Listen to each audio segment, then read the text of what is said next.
Toute la ville en parle lii riir ci dëkk bi lii riir ci dëkk bi ci samedi ji Ndeye Comba Moreau dina dalal Jean Fall nekk psychosociologue ak imam Mass Dieye Ndeye Comba Moreau Jean Fall ak imam Mass Dieye dinañu waxtaanee lu jëm ci sëy yi nga xam ni day rëngi-rëngi ak di gaaw a tas lool ci réew bu Sénégal lan moo ko waral ban jeexantal lay am bu sëy tasee lan moo cay saafara yi la yépp Ndeye Comba Moreau Jean Fall ak imam Mass Dieye dinañu ko waxtaanee ci toute la ville en parle samedi ji 10h jàpp 11h ci Rewmi FM 97.5 bu ko kenn wuute.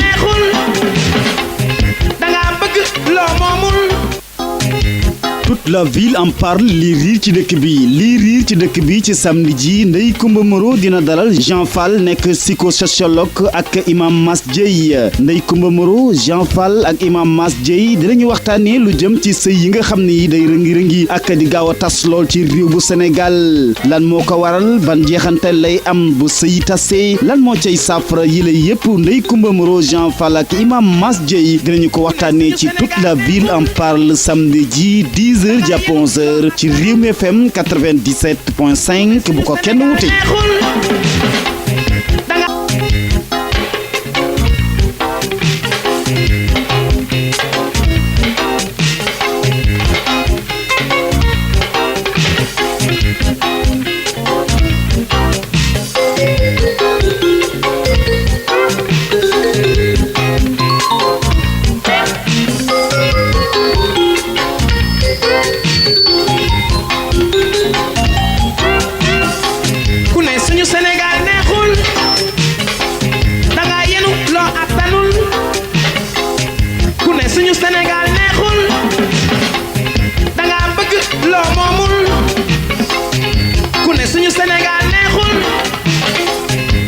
asalaamaaleykum ñu ngi nuyu bépp auditeur u Rewmi FM ñi nga xamante ni saa su ne ñooy ànd ak rajo bi di Rewmi FM Dakar 97.5 rawatina seen émission sociale toute la ville en parle samedi bu jot 10h jàpp 11h ngeen ci ànd ak Ndeye Comba Moreau tey ji seen émission sociale toute la ville en parle daal di fas yéene waxtaane ab fait de société maanaam divorce yu bari yi nga xamante ni moom la ñu daal di nemmeeku file ci Sénégal lu ni mel lan moo ko daal di waral bu fekkente ni tamit divorce am na lan lay daal di jur ci ñi nga xamante ni ñooy way dencante yi wante tamit ci njaboot gi nga xamante ni jot nañ ko am divorce yu bari yooyu le lan moo ci solution ngir amal waxtaan ci mbir mi moo waral tey ji ñu dalal Jean Fall nekk psychosociologue ak kile di imam Mass Dieye kon Jean Fall ñu ngi lay nuyu di la dalal jàmm. Ndeye Comba ñu ngi lay fay di dellu di rafetlu ak di kontaan ci sa invitation bi.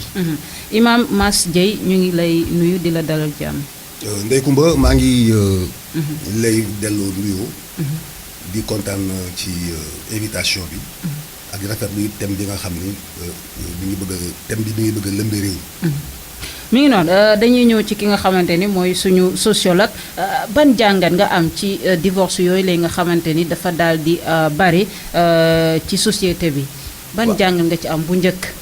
waaw Ndeye Comba xam nga ñun li nga xamee ne mooy suñu jàngoro rek moo di que ne dañu nekk ay sénégalais am identité culturelle ba pare daal di jëlaat yeneen yoo xamee ne comme genre li nga xamee ne rek moo di charia di ko appliquer encore li nga xamee ne ñun moom la ñu dund fekk fi suñu maam yi def ko fi ñu jógaat daal di nekk li nga xamee ne mooy état. da jël nag li nga xamee ne mooy état moderne daal di tibb ci charia génn ci benn loi boo xamee ne indi na ay lëmbe ci biir couple yi te itam li nga xamee ne moom moo nekk principale difficulté bi moo di que ne absence de communication. ak li nga xamee ne mooy bëgg-bëgg yi nga xamee ne am na ñu teggi suñu ay valeurs yi nga xamee ne moom lañ fi wëccoon bu njëkk. dégg nga moom la fi suñu maam yi bàyyi woon te ci lañ ñu tàggat ci lañ ñu éduqué ñu bàyyi loolu yëpp dégg nga nag ba fi ñu toll nii xamatuñu fu ñu jëm. da ngay wax ak kii mu ne la nu mu tuddati fi ñu toll nii dama bëgg am. dama bëgg nekk libre free. dama bëgg nga nekk ci biir kër ñu ne la góor ñi yëpp benn lañu. nga dem ñu ne la jigéen ñëpp benn lañ. communication bi amatul toog taxaw waxtaan. ba nga xamee ne fi ñu toll kenn xamul où on va y a un grand point d'interrogation ci suñu société bi. maanaam jaxasoo moo am ci diggante tradition bi ci diggante diine bi ak li nga xamante ni ñu ngi koy xoolee ca bitim réew. ci tubaab bi moo am nag ñu daal di perdre suñu ay repères. xamuñ maanaam sëy fan lañ koy repéré wu. maanaam da ngay sëy war koo teg ci diine gi. wala da ngay sëy war ko teg ci tradition wala da ngay sëy war ko teg ci li nga xamante ni moom ngay gis ci tubaab bi. mu ngoog léegi dëkk li nga xamee ne moom nga war a def nag moo di nga daal ngay sëy teg ko ci xel. waaw ba pare teg ko ci waxtaan communication juboo loolu mooy li nga xamee ne mooy suñu problème mu société. bi nga xamee ne mooy société sénégalaise. mais normalement fii ci Sénégal bu ñuy sëy.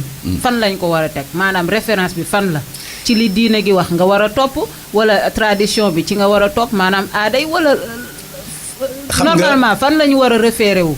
fi ñu war a référé wu parce que dafa jaxasoo. waaw dafa jaxasoo mais fi ñu war a référé wu mooy fi nga xamee ne foofu la ñu teg ki charte sëy. charte sëy yi contrat la. contrat boo xamee ne la dafa am règle droit boo xamee ne moo nekk ci suuf contrat boo xamee ne moo nekk ci suuf. ci biir loolu nag. li nga xamee ne moo ci taxaw moo di que ni booy sëy mu am règle boo xamee ne mooy atte. dégg nga dañ koy jël teg ko parce que bu ñuy sëy dañ koy teg ci aada culture. li nga xamee ne noonu lañ daan sëyee échange entre les familles. ak li nga xamee ne noonu la ñu bokkee.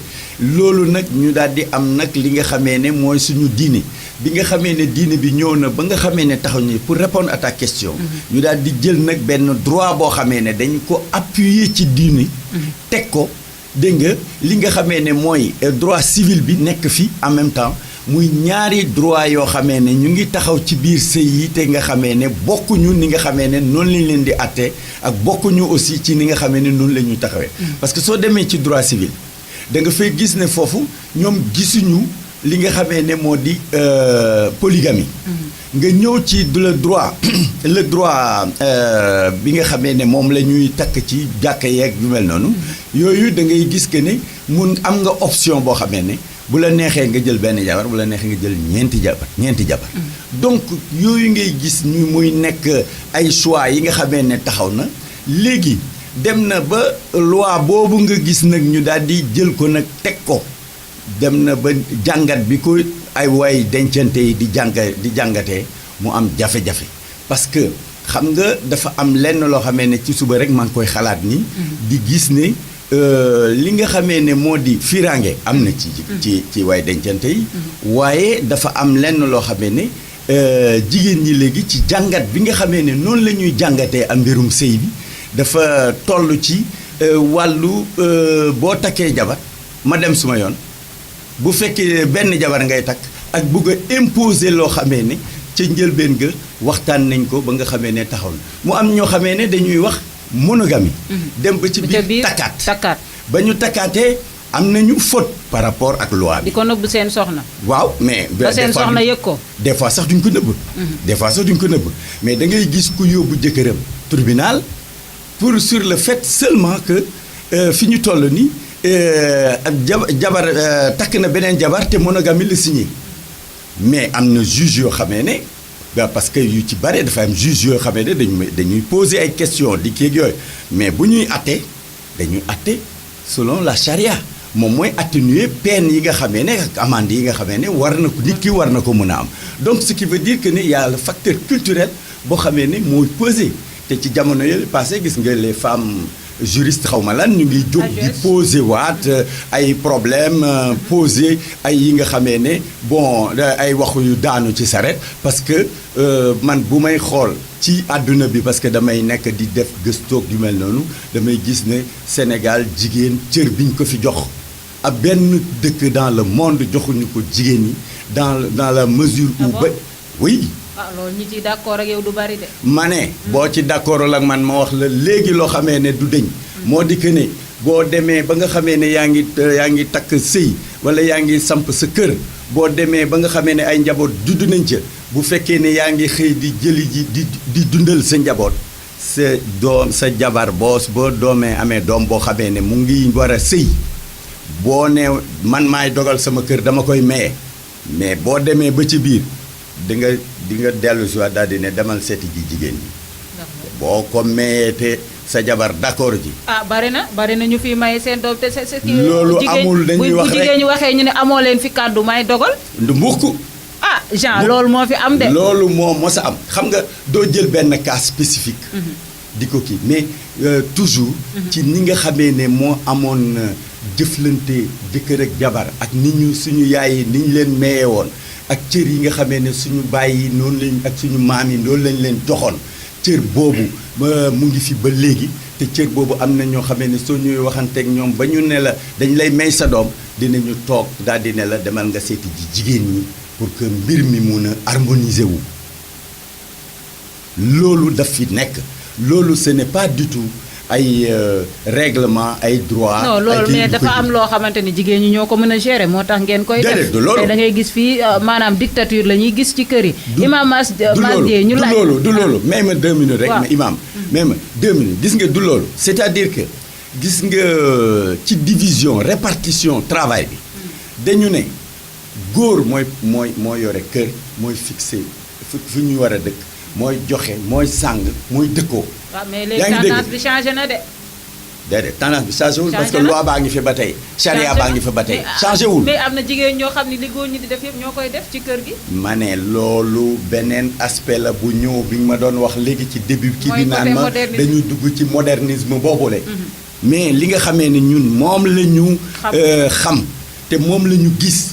te léegi foofu la jigéen ñëpp di bugg a dellu si même gis nga ñii di la wax naan la ñu ngi nekk ci association de femmes AJS je ne sais pas ba ngay toog di ba ñu ne la man daal bëggoon naa nekk sama kër nekk fa jeeg di am kii am borom kër di yore samay kii te ñu ngi am une difficulté psychologique de ne pas avoir un ci loolu sax dinañ ñëw lan moo tax léegi jëkkër jafe maanaam góor ñi lan moo tax takkatuñ dinañ ci ñëw mais Imam Mass Dieye dañ lay laaj est-ce que nekkul ni divorce yu bari yooyu maanaam nit ñi la ñu préparé wul actuellement surtout jeune génération bi da ngay gis ku si sëy même pas 1 an 2 ans nga divorcé da ngay gis ku sëy bu première grossesse am même sax avant muy accoucher nga dégg ni divorcé na donc sëy yoo xamante ni dafay éphémère te dafa bari ci jeune génération maanaam xale yi est-ce que nekkul ni xale yi dañ leen a préparé wul pour ñu dugg ci néegu sëy.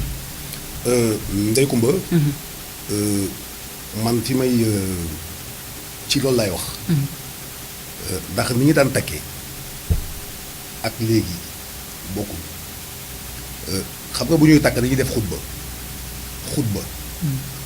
yooyu nit ñi préparé wuñu leen ngir loolu te ñiy tas aussi du ñu mukk ay couple yu mag ay couple yu bees rek ay tas sëy yi daan sëy moom ñu ngi sëy waaw loolu laa la yu bees yi mais ñuy tas xam nga lan la phénomène bi dem ba mu nekk divorce bi nekk phénomène de mode li ko indi mooy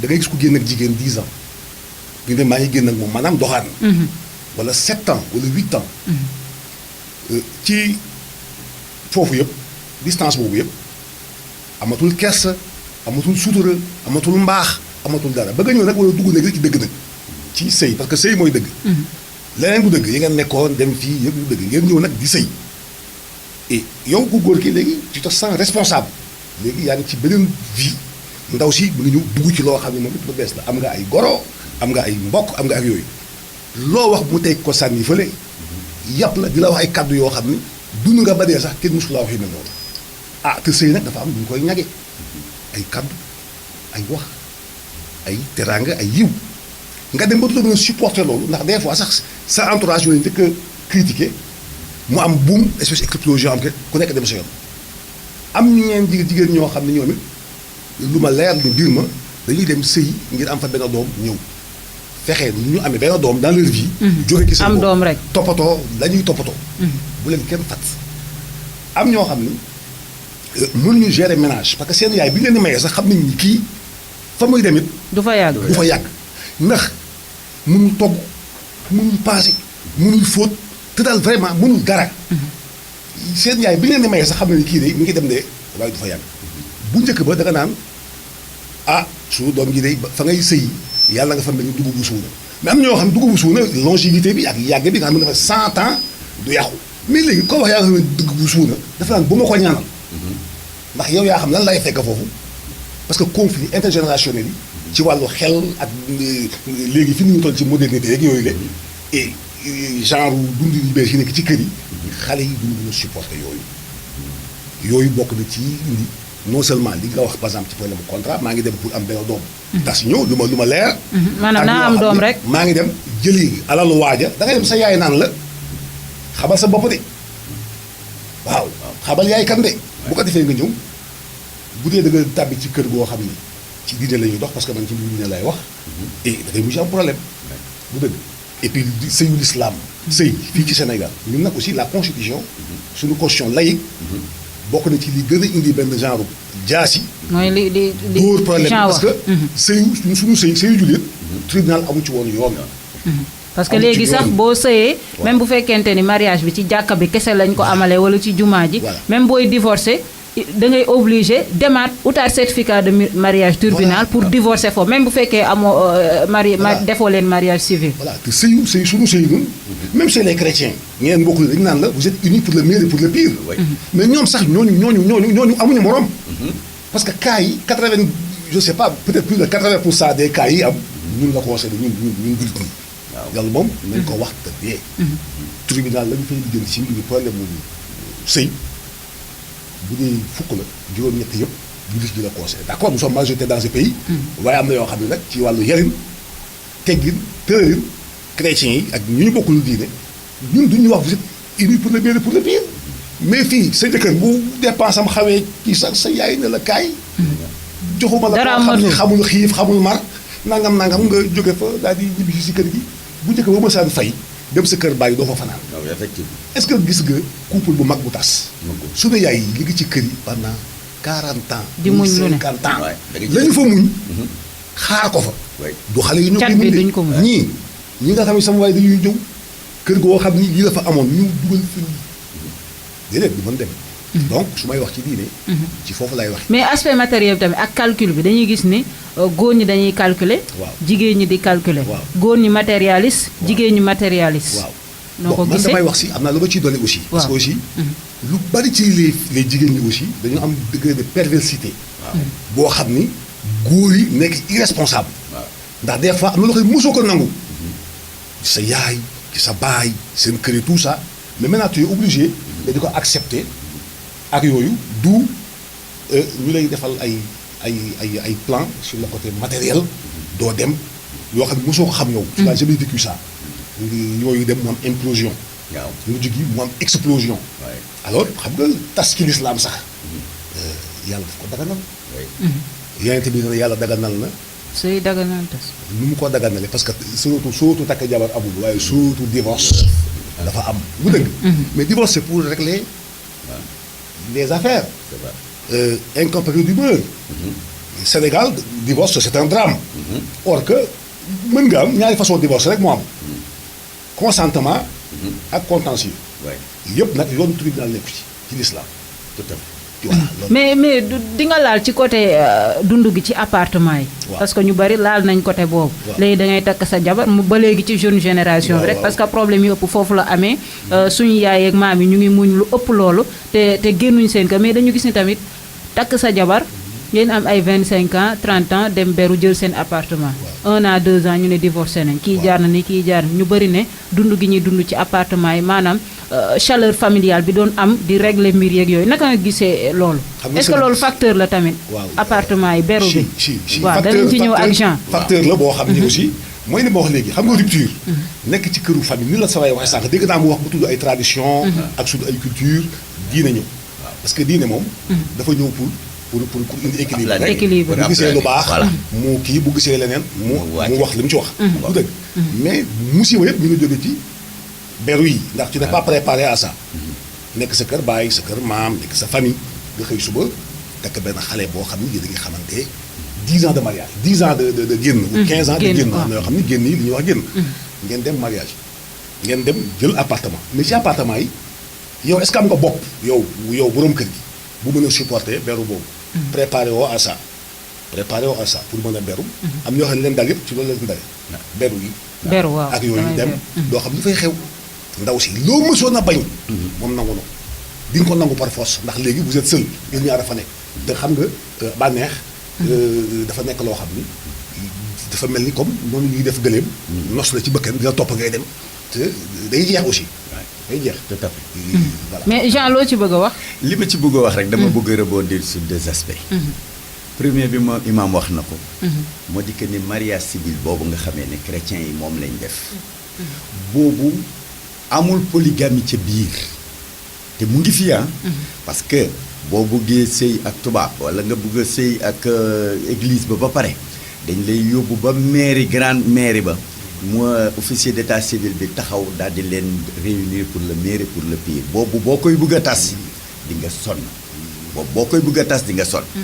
c'est-à-dire que le droit bi nga xamee ne Senghor moom la indi ñu jël ko mu inspiré wu ci li nga xamee ne mooy suñu tradition mooy suñu diine parce que droit toujours ci loolu lay jaye sukkandiku pour génne loi mu am nag li nga xamee ne rek moo di mariage mosquée yi ñu légaliser leen ci li maam doon wax naan fi ñu toll nii sëy bu njëkk ba tribunal amu ci woon yoon ñu jël ko daal di ko légaliser noonu ba nga xamee ne dem na ba ñu am ay avantages yoo xamee ne parce que bu njëkk ba aussi ñi nga xamee ne noonu lañ daan bàyyee soxna yi dañ la daan bàyyi ak juróomi doom juróom benn doom dégg nga dem takkaat jabar doo leen toppatoo ak kii yooyu yëpp dafa amoon ay àq ak yelleef yoo xamee ne dañ ci nekkoon ak kii yooyu mun nañ ko analyser noonu mu amaat beneen aspect ci li ngeen di wax sa jabar sa doom ak xaj bi dégg nga ci biir appartement dafa am lenn loo xamee ne kër yu mag yi nga xamee ne ñun moom la ñu xamoon amul li nga xamee ne moo doon agression violence bi nga xamee ne moo waroon a am ci diggante nit ñi dégg nga soo ñëwee ci appartement dafa nekk benn surface boo xamee ne dafa réduit surface boobu nga xamee ne dafa réduit ku nekk jóge ci sa éducation ki jóge ci éducation kër gale ki jóge ci éducation kër gale mu daal di am man ku ma ba pare mu am ci diggante bi su ma la yoree doo ma yàpp dégg nga léeg-léeg nag mu daal di nekk ci appartement ku fa dëkk sur le plan psychologique parce que gis nga bu fekkee ne manifestation yi dafa am nii da ngay gis ne par exemple policiers yi dañ leen di jël dugal leen ci benn car tëj leen du ñu wàcce de mais da ngay gis oto bi taxaw ñoom ñu nekk ci biir gis nga noonu ñuy nekkee ci biir suñu génnee ci lay musiba yooyu ngay dégg ci lay am parce que dafay am loo xamee ne psychologiquement dafay nekk ci comportement nit ki ak ci attitude yi nga xamee ne moom la war a am ci wàllu communication ba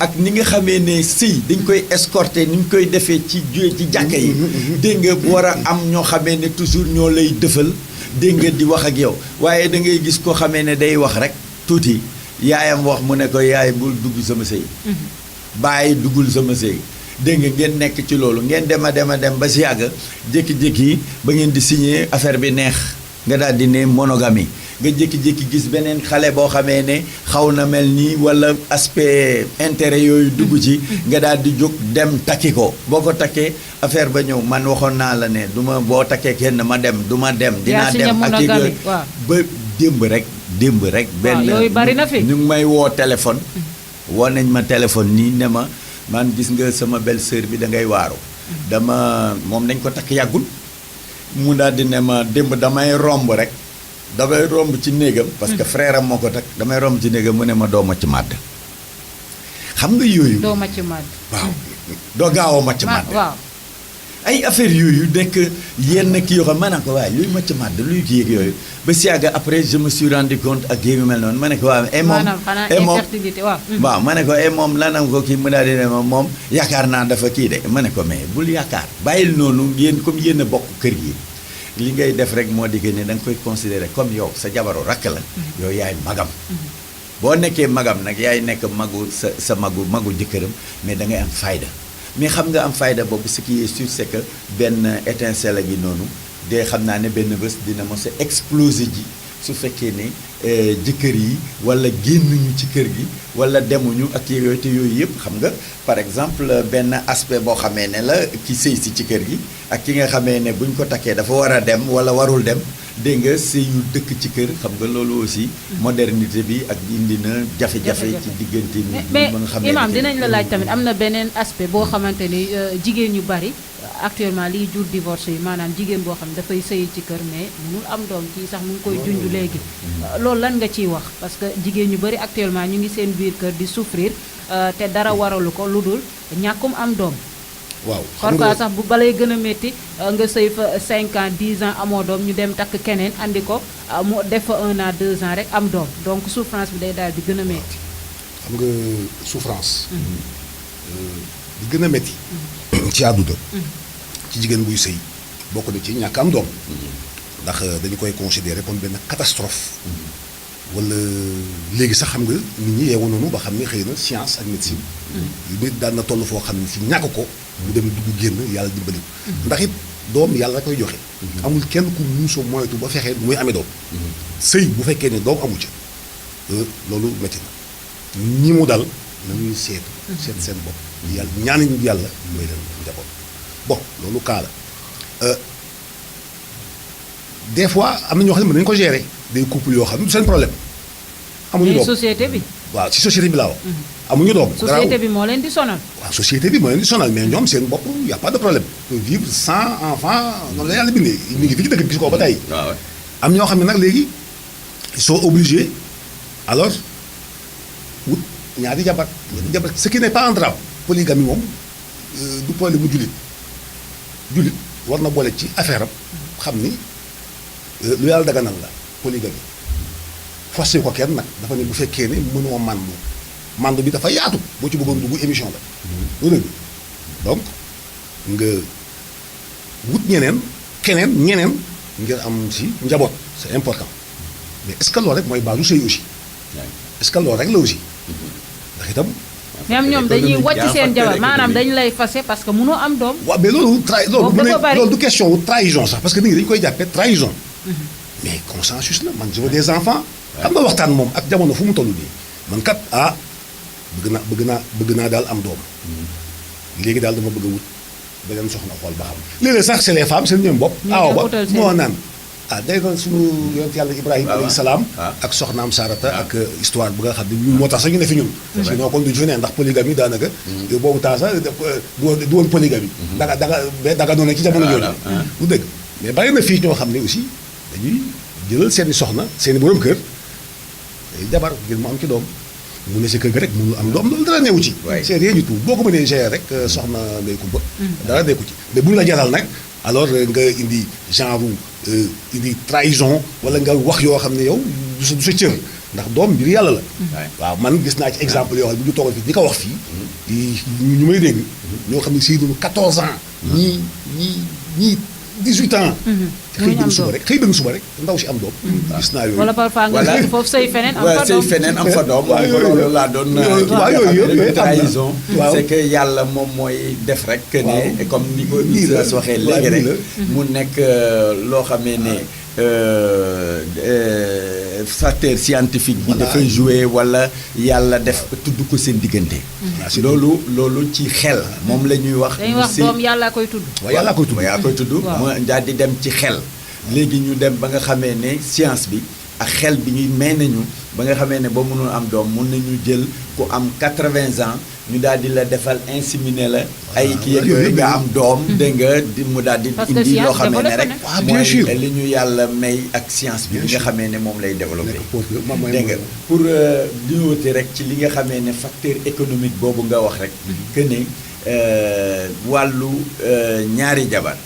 dafa toll ci fi nga xamee ne ak ñetti jabar dafa toll ci li nga xamee ne jigéen bu France ba li nga xamee ne moom la yàlla def ci fiiraange ci moom même contenance bi la def ci jigéenu sénégalaise ak yeeg yu mel noonu mais culture yi ñoo différent ba nga xamee ne ñoom seen loi yi bañ leen di teg boo amee benn jabar doo am possibilité am ñaari jabar ñun ñu daal di jóg dégg nga di takk di am ñaar ñett ki yëg yu mel noonu ñu nekk ci kër yi parce que ñi nga gis ñuy bañ polygamie ñëpp seen yaay dafa doon wujjee ñi koy bañ ñëpp ñi naan duma kii damay wujjee voilà lañ judd. mu dem ba nga xamee ne nag defaraat nañ seen lunettes yi comme yi lunettes yi may xoolee ni le bu ngeen di xool di dëngali bët dégg nga di tourner ay caabi wala di bës bouton oto bi di tàkk nga daal di ne non man sëy sama xel nekkatul ci sëy wala dootuma am jëkkër ay bi yoo xamee ne dootuma fat voilà jigéen yi ñu daal di leen jëlati booy sëy ñu ne la na nga def planning bu fa am doom nga gis ñu mu am ay stratégie yu ñuy teg stratégie yooyu ñuy teg bés boo xooloon dëgg li nga xamee ne mooy xew ci kër yi nga xam ne gis nga même di nga nekk imam wala nga nekk oustaz mais sa kër ñu fay doxal loo xamee ne yow doo ko yëg bés boo ci wax dafay fekk c'est trop tard da ngay wax ba dee na la père dama ci jàkka jàkk sa course mais Jean lan moo tax tamit ci aspect bu ndaw góor ñi lan moo tax takkatuñ parce que léegi d'accord nañu jëkkër dafa jafe. waaw góor ñi takkatuñ lan moo ko waral crise bi la wala jigéen ñee yomb. c'est que comme li ma lay wax rek moo di que ni góor ñi takkatuñu. parce que léegi dafa am ci malheureusement ci suñu société bi nga xamee ne ñu ngi naan 95% de musulmans. ak li nga xamee ne chrétiens yi itam. accepté wuñu loolu. diine chrétienne accepté wul kii mais dafa am concubinage intelligente bu am. léegi nekkaale bi moo ëpp. waaw nekkaale bi moo tax góor ñi takkatuñu la plupart des couples yi ngay gis ak ñi nga xam ne dañu yore kër am nañu benn borom lunette bu sew ak benn borom oto bu ñu jëndal oto wala jëndal ko appartement mu nekk di ko feel appartement bi. ñu nekk foofu maanaam ci réewu France tugal yi moo am fii. moo fi am. bare fi ba dee nag. bare fi ba dee. dégg nga ñu du ñu abandonné seen kër dañuy jël rek weer bu dee ñu yëkkati fay kër ga dégg nga bu ñu kiyee ñu daal di ñëw nekk foofu chaque jour nga gis ñu invité ma ci benn kër goo xamee ne bon noonu lay demee te li ma lay wax c'est quelque chose boo xamee ne dama koy gis di ko dund di géegi mel noonu te bu ñu paree nga daal di jékki-jékki ma dem ba ca kii ba imaam yi sax dégg nga di tagg di leen tagg te xamuñu ne ñoom fi ñu nekk ni ñooñu amuñu jëkkër dégg nga mais ñu baax lañ dañuy ñëw ci jàkka ji di joxe ay kii yooyu te fekk ñoom foog nañ ni yàlla la ñuy société bi la ñuy nax te dañuy fàtte yàlla mais toujours damay am occasion di leen wax ne leen mais yéen xam ngeen ne concubinage déguisé ngeen di def concubinage intelligente bi nga xamee ne moo xew léegi Sénégal nga xamee ne muy góor ñi ñëpp wax am na exception mais bari na mu am ñoo xamee ne dem ci kër koo xamee ne duñ fa fekk benn góor bu fa nekk di fa waxtaan d'abord lay commencer ba dama la bëggu non sama càmmiñ nga demal ak yu mel noonu fekk am na kenn ku nekk ci suuf koo xamee ne moom moo yore kër gi mooy joxe lekk mooy joxe naan parce que mënuloo ki nit yore appartement wu 150 200 000 300 000 500 000 te liggéeyoo defoo dara ak yu mel noonu ainsi de suite te doo franc-maçon parce que franc-maçon yu jigéen ñi amagul am na de am na ay franc-maçon fii bari na Jean mi xam na ko am na mais imam dinañu laaj ci takku suuf gi parce que mi ngi toj dëkk bi ci li Jean wax sax la ñuy continuité parce que am na concubinage mais am na ñoo xam ne concubinage maanaam duñ takk di la jox appartement di fay di la jox xaalis lekk ak naan et tout mais duñ la takk mais am na si ñoo xam ne nag dañ lay takk mais seen jabar du yëg seeni parents du ñu yëg maanaam takku suuf nii rek kii rek nii takku suuf bari na ci dëkk bi surtout ñi signé monogamie waaw imaam loo ciy wax Kumba wax na lu phénomène loo xam ne aussi bari na fi mais nag kilifa yu bari nag takk nag moom waaw suuf ak kawe moo ci yem waaw takk moom waaw takk suuf mooy la takk moom takk la rek am na seede waaw am na ñoo xam ni fekkee nañ ko ni nga xam ne noonu la charia sut na nangu ko ñu mayee soxna nga am it borom kër maanaam takk la rek ci l'islam ci l'islam takk non pas takk rek l'islam mais jaar na ci yoon quoi mais maanaam bu ñu demee ci jàkka ja takk rek takk am na jàkka it sax du wala kër ga wala fenn symbole la rek waaw symbole mën nga takk fii waaw foofu sa cabine bi takk fa soxna jàkka nag mooy sunu kii daal sunu place waaw dañ ko fay gën a taamu daal bu dee ci diine ak l'islam gën nga ko fa taamu sax seulement xëy na lieu de rassemblement la rek nit ñi seede nii am nañu fu takk c'est tout mais mën nga takk fii sa cabine boobu fu la neex mën nga takk ci buntu kër geeg ci kër stade ba si daara ja su la neexee yëgal àdduna yëpp bu la neexee yëgal voilà parce que takk nag dafa war a siiw waaw xam nga loolu sax la sut na jàngale looloo tax na ñu naan takk suuf bon léegi bu demee ba ay facteurs ak i phénomène occasionné yooyu dañuy mën a nangu ndax xëy na li wax li góor gi wax léegi ni modernité mu fi jëlee lépp. mu fi indi lépp itam. mais côté bi may waxee maanaam takk suuf. waaw takk suuf takk la. takk mais takk nga. mais ñi ko war a yëg ñu bari. yëguñ ko yaa ngi koy nëbb sa soxna. waaw yaa ngi koy nëbb say doomi mag. peut-être yaa ngi koy nëbb belle famille bi ñu bari xamuñ ko. mais loolu la ñu wooyee takk suuf. di raamal sa oto nànk di dem ca appartement bi di aye ji. yooyu. waaw mi ngi bëgg a toj Sénégal. waaw surtout Ndakaaru nag. waaw waxuma parce que yeneen dëkk yi ça ne se passe pas mais fii ci réew mi. Ndakaaru gi moom daanaka moom moo kii. mais amul problème na ma bëgg nga xam ne ci wàllu diine. takk suuf moom nit ñi koy wax wolof. mais takk moom takk rek la. waaw ndax kañu takk suuf ak takk kaw ñoo yem ci na nga xam ne noonu lañu ko doxalee. noonu lañu ko doxalee léegi nag pour mu siiw ak nga dina siiw ala kulli alin. dina siiw parce que kon léegi nañu wax takk siiw ak takk suuf. waaw takk siiw ak takk suuf. am na ñoo xam ne takk nañu suuf. am na ñoo xam ne takk nañu suuf. ba am ci njaboot yu bari. ba mujj gi dañ koy xam sax mais dëgg ni est-ce que jar na siiwal sax léegi. parce que dëgg am nañu ay doom yu mag léegi. c'est pas la peine. gis nañu ko ba tey. am na ñoo xam ne dañoo takk suuf France. nekk fii. waaw léeg-léeg ñu dem. léeg-léeg ñu ñëw. ki toog fii mu xamul lu xew. parfois ñu nekk France takk fii takk suuf am fale seen jabaru tubaab takk fii takk suuf. dama ci am ay ñoo xam ne dama leen xam sax. ci ñoo xam ne ci yooyu la ñuy fonctionner. mais na nga jàpp idéal bi. ci sunna ak ci charia. bu dagal ba. waaw dara néew ci yëpp a yam. yëpp a yam ki signé monogamique ki signé polygamique. ki am jabaru tubaab fële takk daal takk la. mais takk la rek. ñu nag ñi ñu takkaloo. nañ leen takk ñi nga xam ne ñoom lañu suñu charia suñu diine. mais imam comme ça yéen mariage ngeen maanaam ku bëgg a ñëw takk jabar yan condition lay réunir pour ngeen maye. condition mooy li ci amul condition. waaw amul condition. non. maanaam tey jii kenn bëgg kenn naka lay def pour ñëw takk gi am pour mu am soxna. pour mu am soxna. waaw. non mais ni les parties concernées. waaw si bu ñu paree. say kilifa. waaw samay kilifa maanaam ci yoon. waaw.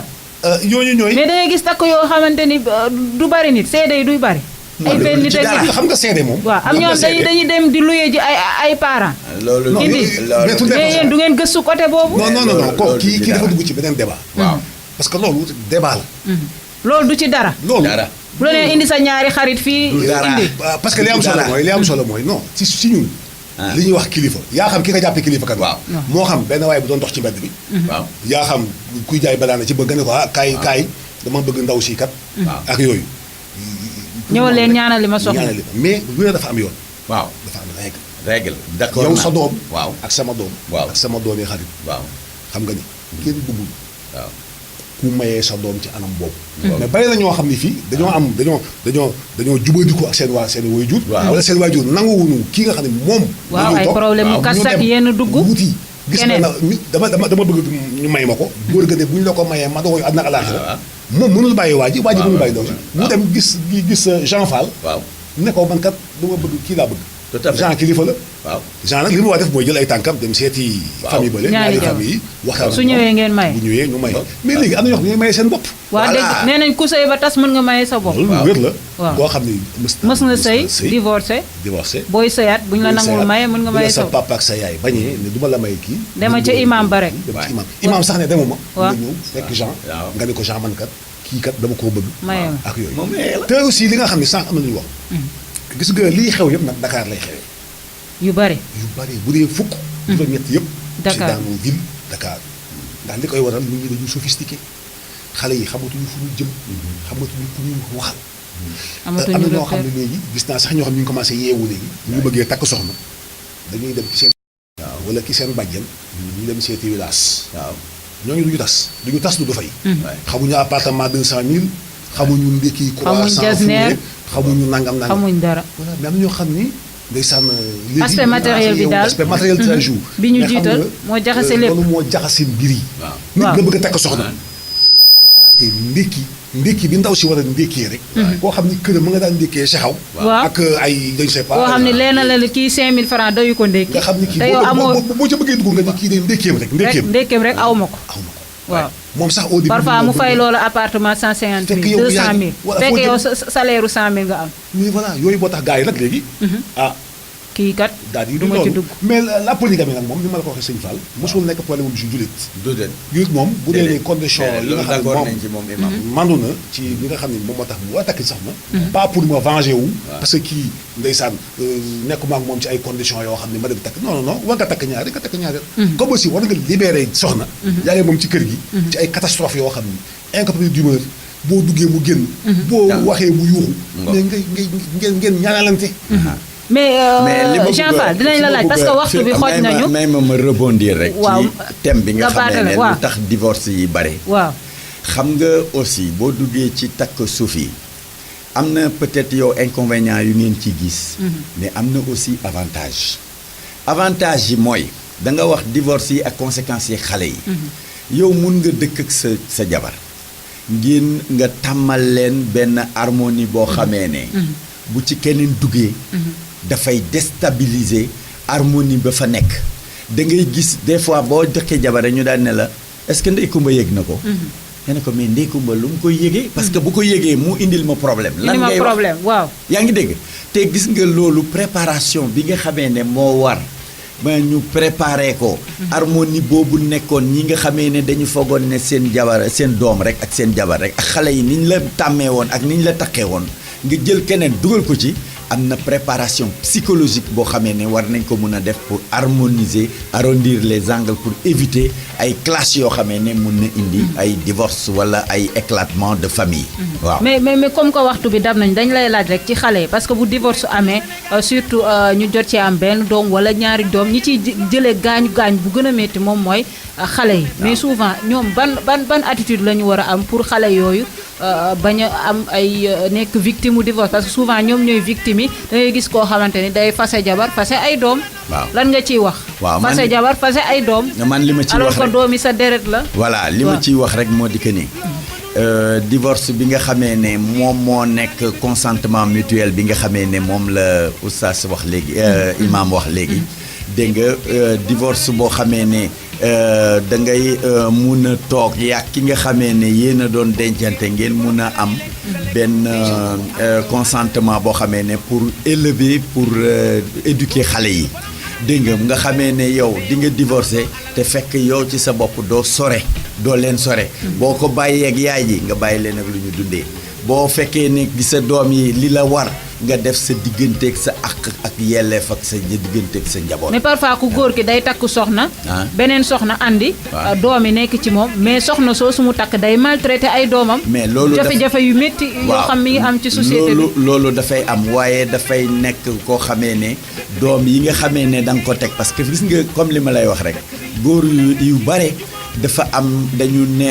certaines précautions yoo xamee ne war nañu mun a xool seen doom ka ndax mu ngi lekk normal wala mu ngi am ak comportement yoo xamee ne dina kii parce que bañ a toog rek dégg nga parce que jigéen bi mun na bañ xale yi par rapport ak seen yaay. yooyu yëpp man dafa bokk ci ñi nga xamee ne sama ay doom. boo leen jurul su ma gisee nga def lenn ma daal dina la bàyyil doomu jàmbur kaay. régler problème boobu. ba nga xamee ne du am xale yi du ñu sentir ne man avertir naa sama jabar ne ko bu mu leen def nii bu mu leen def nii bu mu leen jégal man am naa nu ma koy gérer daal de toute façon. maanaam foog nga nekk kilifa dëgg. Imam Mass xanaa fi ngay tàggatoo rek moom mooy ci solution yi parce que waxtu bi dem nañu. waaw solution yi daal. mooy lislaam. waaw ak diine bu waay mën a nekk. na nga yar sa njaboot yar sa bopp yow ci bopp ci lislaam ndax ñun Yonent bi sallallahu alayhi wa sallam jàngaloon nañu naka la ñuy gérer yooyu situation. waaw muy mbaax ak yar ak i teggin ak comportement yoo xam ni alors de sauvegarde surtout. waaw ndax famille. mooy base société. toutes les sociétés. alors seen base mooy famille bu baax boo xam ni jullit moom yooyu wala nekk problème am yonent bi jàngaleen loolu. ak alxuraanul karim. mbaax ak yar te toujours rek. ngay fexe di tirer vers la perfection. ci ces questions. mais tamit ban appel ngay lancé waajur yi nga xamante ni jàppale wuñ seen doom yi parce que da ngay gis sax jigéen boo xam ni matérialiste mais waajur wala yaay ja moo matérialiste. di ko sonal xam nga wareefu waajur. baay ak yaay ñooñu ñooy garde corps doxalinu àddunay xale. waaw ci anam yëpp loolu moom mooy ni ngay jullee gis nga alxuraan sax mi ngi wax ni. bàyyi yëpp ay sàmm lañu. daañu leen laaj ëllëg dañu doon sàmm naka lay dox. toujours gars yi waraate ko. waaw sàmm jooju nag waxtaan su rëy la. nan lañ leen di sàmm. boosul àq ci njaboot.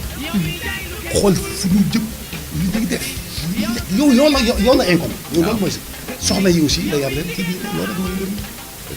ñu koy jaajëful baax Imam Mass Dieye ak ki nga xamante ni moom mooy Jean Fall nekk sociologue ñu doon waxtaanee lépp lu soxal divorce yu bari yi nga xamante ni moo am file ci Sénégal ñuy am yaakaar ne nag waxtaan bi ñu fi waxtaanee dana jur ay solution ci jafe-jafe yooyu la ñu leen di jaajëfal bu baax di jaajëfal auditeurs yi ñu doon bàyyi xel di leen wax samedi prochain 10h jàpp 11h ngeen ci ànd ak Ndeye Comba Moreau c'est l'émission toute sociale toute la ville en parle ngeen mën a dégluwaat émission bi ci www.rewmi.com www.rewmi.com di jaajëfal ki nga xamante ni tamit moom mooy Dame Ndiaye ci réalisation bi kon ba samedi incha allah.